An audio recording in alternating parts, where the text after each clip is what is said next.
I want to tell you something that happened to me this weekend. I sat down to record and I was so excited about this week's episode. I had my setup ready to go. I knew exactly what I wanted to say, and the moment I hit record, something shifted. Not in the room, in me. It was like two people showed up at the same time, and only one of them was going to speak. And I didn't get to choose which one. The one who won, she was polished, careful, palatable. And I sat there watching the footage back thinking, that's not even me.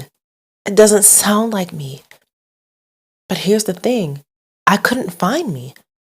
I couldn't figure out what I even sounded like anymore. And that's what we're getting into today. The war within. Now let's get into this week's episode.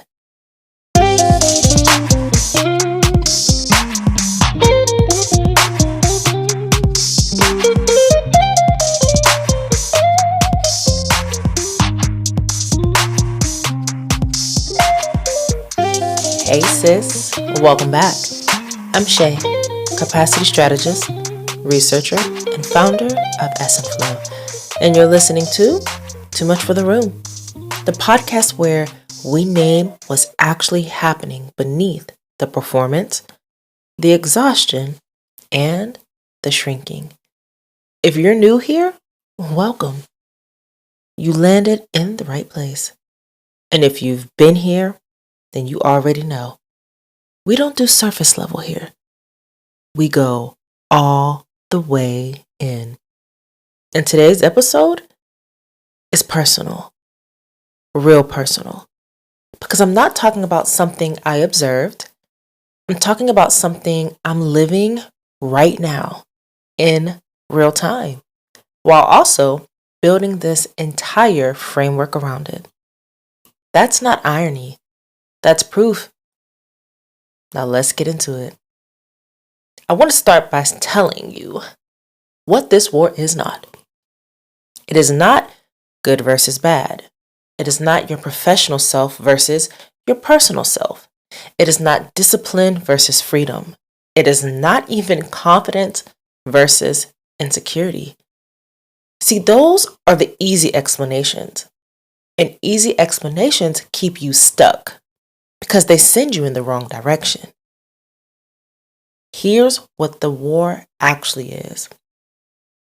It is your true, native, authentic self versus your installed, performed self. See, your native self is who you were before the world got its hands on you, before the correction, the feedback, before you learned what kind of version of you got the applause and what kind got silence. She is not perfect. She is not unbothered, but she is yours. She's the signal system you were born with. Now, your installed self, meaning the performed version of yourself, is what got built on top of your native version of who you are. And I want to be clear when I say this. The installed version of yourself is not evil. She kept you safe, helped you navigate rooms that were not built for who you truly are.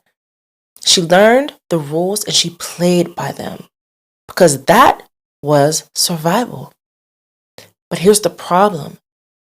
For a lot of us high capacity Black women, the installation happened so early on and ran so deep that we stopped being able to tell the difference between the two.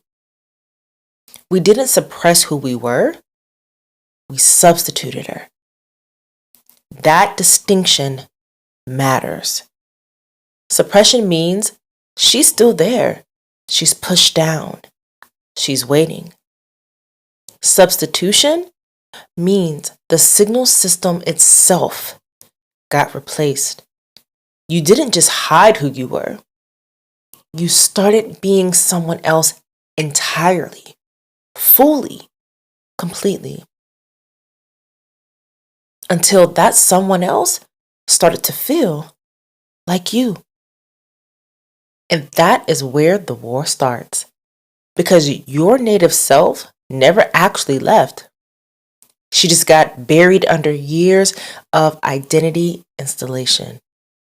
And at some point, usually in your 30s, like I am now, usually during a major transition, when the performance stops working the way it used to, your authentic version of yourself starts fighting back. That's the war. And I need you to know this. This isn't just my experience. It's actually documented. Research on the Superwoman schema, which is a framework developed by Dr. Cheryl Woods Giscombe, identifies a pattern in Black women of presenting strength, suppressing emotion, resisting help, and prioritizing others over self. What the research has consistently shown is that this schema doesn't just affect behavior. It affects identity. When the schema runs long enough, it stops being something you do and becomes something you are, or at least something you believe that you are. A 2019 study by Abrams and colleagues found something critical. When looking at self-silencing in Black women, they distinguished between suppression, which is holding back what you feel, and substitution, which is replacing your actual self-perception with an externalized one. The substitution pathway carried a significantly heavier depressive load, not because the women were weaker, but because substitution is a deeper installation. You're not just holding something back, you're operating from a signal system that isn't yours. And Hall and Dickens in 2025 found that identity shifting in professional spaces, the constant code switching, adjusting, performing competence you already have, creates a chronic state of incongruence. Not just exhaustion, incongruence, a split between who you are and who the room requires you to be. That split has a name. It's called the war within. And sis, if you've been feeling it, you're not dramatic, you're not lost, and you're not broken. You are experiencing exactly what the research predicts happens when a high-capacity Black woman has been running an installed identity long enough that her native self starts demanding to be recognized. I want to tell you something about my name. This is a great example of what it means to substitute. Now again, my government name, what's on my birth certificate is Shae. That's what I am called. That's what shows up on every official document, school record, professional credential. That is who you know me as, Shae. See, Shae learned the rules early in the game. She was polished. She still is, articulate, careful. She knew how to enter a room and make people comfortable, and still does. She adjusted her pitch, her voice, her pace, vocabulary, her energy automatically without even thinking about it, based on who was in the room and what they needed her to be. Shae was very, very good at being installed and still is till this day. Now, Shae, on the other hand, is who I actually am. See, Shae is more direct. She says, bruh. She laughs out loud. She follows a research thread at midnight because she can't let it go. Shae built a framework from 17 years of her own life because she couldn't find a language for what she was experiencing anywhere else. The name split is not cosmetic. It is the whole thesis, the whole basis of my work. And here's what I want you to sit with. For years, I thought Shae was me. I thought Shae was the unprofessional version, the version I needed to manage, the version that wasn't ready for the rooms I was trying to enter. I had it exactly backwards. Shae was the installation. Shae is the native. And when I sit down to record and I feel that work kick up, that moment where two voices show up and I don't know which one is going to speak, what I'm actually feeling inside is Shae and Shae fighting for the same mic. Most of the time, Shae still wins. Why? Well, she's had decades of practice. She got rewarded. She knew how to perform confidence even when Shae was standing right there saying, "Girl, that's not what you actually think." But I'm learning. Slowly, imperfectly. I'm learning what it feels like to let Shae lead. Let my true, authentic self take the driving seat. And that learning, that is ESSENTFLOW. Not the finished product, the process. I am the proof and the study at the same time. But here's the thing though, the word doesn't just show up when you hit record. No. No. It shows up everywhere, every single day, in moments so ordinary, you almost miss them. Think about it like this, right? Think about who you are around your closest friends. The ones who knew you before you had a title, before you had credentials, before you had anything to prove. Around them, you probably laugh differently, talk differently. You don't monitor yourself the same way. You say what you actually think out loud without running it through a filter first. You show up late and nobody cares. You say bruh or girl or whatever your native language is and just let it flow. See, that's your native self. That is your true, authentic self. She shows up when the installation doesn't feel necessary. Now think about who you become at work. In a meeting, on a call with someone you're trying to impress, or a room you're trying to stay in. Watch what happens to your posture, your vocabulary, your laugh. Does it change? Does it get softer, more controlled?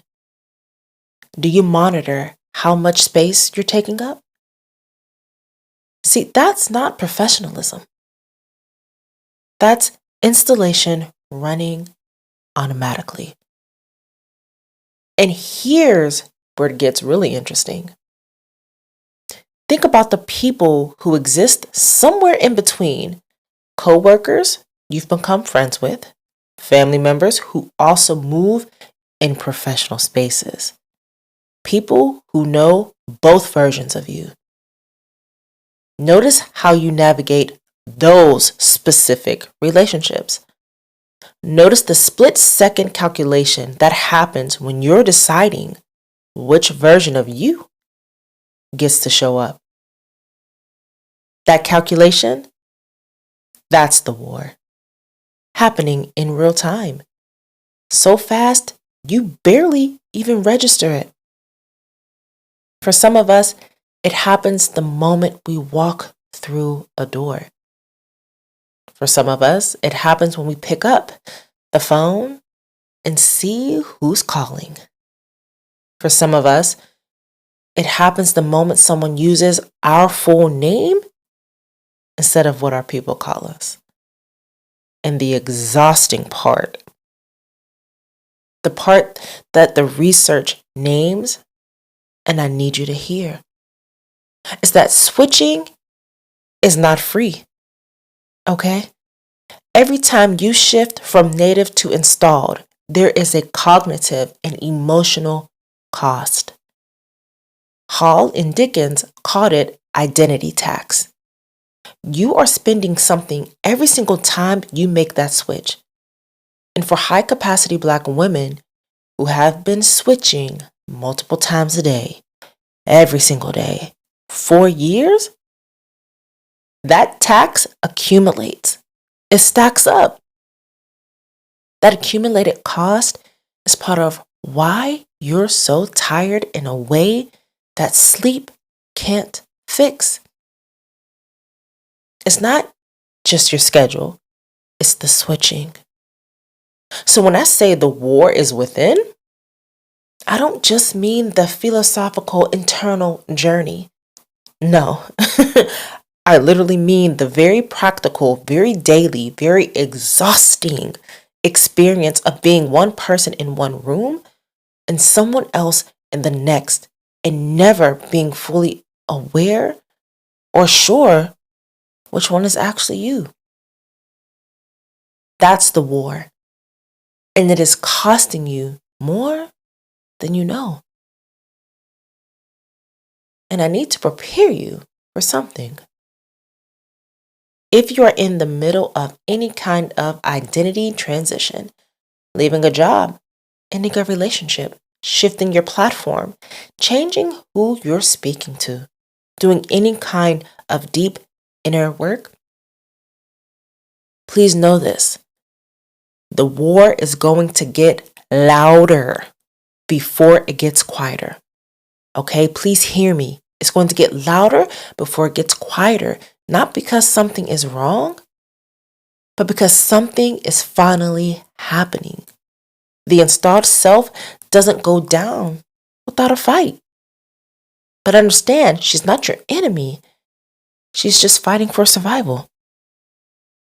She got you through real things. She kept you safe in rooms that were genuinely dangerous. And she does not understand why you are suddenly trying to replace her. So she gets loud. Sounds like, who do you think you are? This isn't working fast enough. Maybe you should go back to what you was doing before. Everyone else has it figured out. Why don't you? That is not your intuition, honey. That is not your intuition talking. That is the installation defending itself. But your native self, she's quieter. She speaks in discomfort. She speaks in that flat feeling when you record something that isn't true to you. She speaks in the moment when you say something out loud and something inside you goes, yes. See, that is what I actually think. She's not loud yet because she hasn't been the one driving all of this time. She's still finding her footing, her grounding. And the goal is not to silence the installed self overnight. The goal is to be able to start telling them apart, to hear both voices and consciously choose which one leads. That is the work. So how do you actually navigate this? When you're in the middle of the war, when you can't tell which voice is which, when you've hit record and you don't recognize yourself, well, what do? This is where the sort method comes in. So the sort method is how ESSENTFLOW teaches you to move through this. Now see, it's not a one-time fix. It's a recursive practice. You will come back to it over and over again as the layers reveal themselves. And here's how you're going to apply it directly to the war that you have within. You're going to start with step 1, which is see. First, again, just see it. Name that the war is happening. Don't try to fix it yet. Don't try to push through it. Don't try to perform your way past it. Just stop and say there are two voices here that are competing for the mic. And I don't know which one is mine right now. That naming is not weakness. That naming is the beginning of discernment. I couldn't do this for years. I couldn't do it for years. I just pushed through it and called the flatness a bad day. But seeing it clearly as a war between native and installed changes what you do next. Step 2, observe. Now this is where you get curious. When the installed voice shows up, what does she feel like in your body? For me, she comes with a higher pitch, a tightening in my chest, a slight speeding up, an automatic reaching for what I think sounds credible. When the native voice shows up, what does she feel like? For me, she's slower. She speaks with her alto tone, chest voice. She pauses. She says things that feel a little risky, but they're actually true. You cannot choose between two voices you cannot identify. Observing the felt difference is how you start to tell them apart. Step 3, reclaim. This is where you make the choice. Not perfectly, not permanently, just in this moment. You reclaim the mic for your native self. Even if it's just one sentence that sounds like you. Even if the rest of the recording is still Shae. Even if you stumble, you practice letting your true, authentic self speak. Reclaiming is not a transformation. It's a repetition. You do it once, then again, and again. And slowly, the native self gets stronger because she's been given room to practice. And step 4, trust. This is the hardest one because trust comes after evidence. And when you're in the early stages of this work, there isn't much evidence yet. You have to trust before the proof arrives. Trust that the discomfort is the process, not the problem. Trust that the slowness is integrity, not failure. Trust that the version of you that doesn't perform, that raw, direct, sometimes scattered, searching version is the one worth building from. She was not broken. She was replaced. And the sort method is how you begin to bring her back. And I want to leave you with this today. The war within is not a sign that something went wrong. It's a sign that something is finally going right. You cannot feel a war you are not aware of. The fact that you can name it, the fact that you are sitting here listening to this and something is saying yes inside you. I know exactly what she's talking about. It means your native self is already fighting. She's already in the ring with her gloves on, ready to go. Your job is not to end the war today. Your job is to start learning which voice is which to see it, observe it, reclaim it, one moment at a time, and trust that the woman on the other side of this excavation is worth the discomfort of the process. She was always there, love. You're just finally listening. Thank you for being here today. Genuinely. If this episode hits something real for you, share it with someone who needs to hear it. Leave a review. Come check me out on LinkedIn. And everything ESSENTFLOW lives at ESSENTFLOWbyshae.com. The newsletter Too Much for the Room drops bi-weekly. The link is in the show notes. That's where we go even deeper between episodes. New episodes of ESSENTFLOW by Shae, Too Much for the Room, drop every other Tuesday at 6 p.m. I'm Shae, and I'll see you in the next episode.